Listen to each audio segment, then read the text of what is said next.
इतिहास क्यों लिखा जाता है?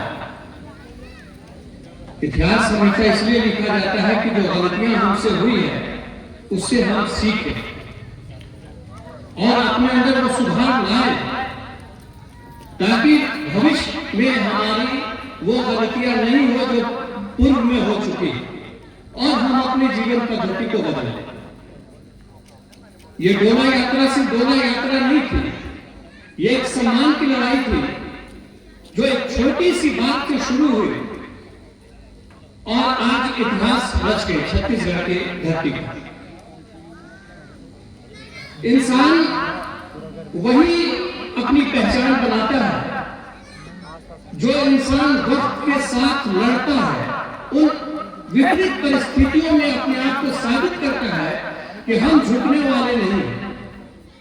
जो लोग झुक जाते हैं उनको इतिहास कायर के रूप में याद करता है, बुज़दिल के रूप में याद करता है। जो लोग लड़ करके अपने आप को खपा देते हैं उसको इतिहास वीर योद्धा के रूप में याद करता है।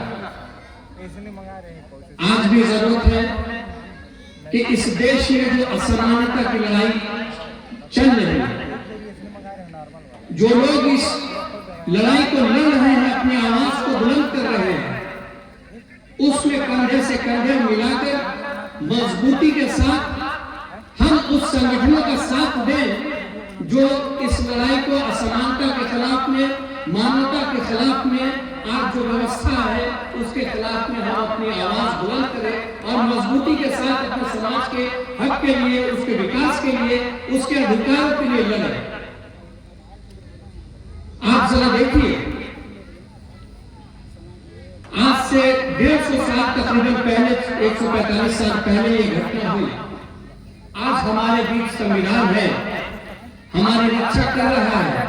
आज हम तक कोई अन्याय होता है तो प्रशासन है जो हमारे लिए रिपोर्ट लिखती है और हमारे लिए कानूनी लड़ाई लड़कर हमें इंसाफ दिलाती है। लेकिन उस दौर में जहां इंसाफ नाम की कोई चीज नहीं हुआ करती थी, बाहुबल के ताकतवर लोगों के साथ शोषण होता था और कैसी कैसी विपरीत परिस्थितियों में लोगों ने अपने अधिकार की रक्षा की, अपने सम्मान की रक्षा की। आज भी जरूरत है कि हमें वो सम्मान की रक्षा करनी चाहिए। अब सम्मान की रक्षा कैसे होगी?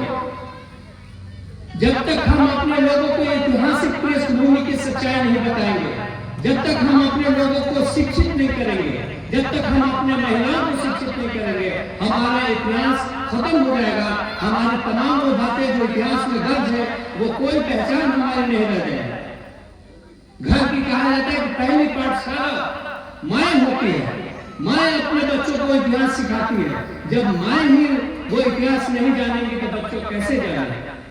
इसलिए जरूरी है कि महिलाओं को तालीम के प्रति, शिक्षा के प्रति ज्यादा तवज्जो दिया जाए, उनको ज्यादा शिक्षा के लिए आगे लाया जाए, ताकि ये समाज में जो हमारे साथ बीती हुई चीजें हुई है उसके साथ साथ हम अपने भविष्य को भी संवार सके और इस अन्याय के खिलाफ अपनी लड़ाई को, अपनी आवाज को बुलंद कर सके और सम्मान के लिए जिन जिन योद्धाओं ने अपनी जानों की कुर्बानी दी है, जिन जिन लोगों ने अपनी संपत्ति की कुर्बानी दी है, उन सब का आदर करते हुए हम अपने ऐतिहासिक पृष्ठभूमि को उनको बताएं ताकि हमारा भविष्य सुरक्षित हो सके, हमारे बच्चों का भविष्य सुरक्षित हो सके और हमें एक सम्मानपूर्वक जिंदगी जीने का अधिकार मिले।